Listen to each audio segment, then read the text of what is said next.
نبی پاک صلی اللہ علیہ وسلم نے 4 رکعتوں والی نماز پڑھائی تو 2 رکعتوں پہ سلام پھیر دیا۔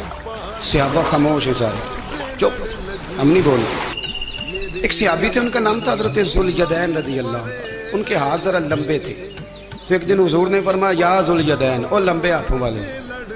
کوئی پوچھتا آپ کا نام کیا ہے تو کہتے نام وہی ہے جو نبی پاک نے رکھ دیا۔ 2 ہاتھوں والے نام پڑھ گئے۔ باقی سارے لوگ خاموش بیٹھے ہیں، کوئی نہیں بولا۔ یہ ذرا سادے آدمی تھے، بولے، لیکن بڑے ادب اداب کا خیال رکھ کے بولے، اٹھے، بات ساری اللہ کریم پہ ڈال دی۔ کہنے لگے یا رسول اللہ، اللہ نے نماز چھوٹی کر دی ہے یا اللہ نے آپ کو بلا دیا ہے؟ اللہ نے نماز چھوٹی کر دی ہے یا آپ کو بلا دیا ہے؟ حضور فرمانے لگے کیا ہو گیا ہے؟ حضور مجھے لگتا ہے آپ نے 2 رکعتیں پڑھائی ہیں۔ نبی پاک نے فرمایا کیوں بھی ابو بکر کتنی پڑھائی ہیں؟ عرض کی حضور مجھے کوئی نہیں پتا، مجھے نہیں پتا، میں تو پڑھنے آیا ہوں، کو رکھتے کتنی توڑی ہے، جتنی پڑھاؤ گے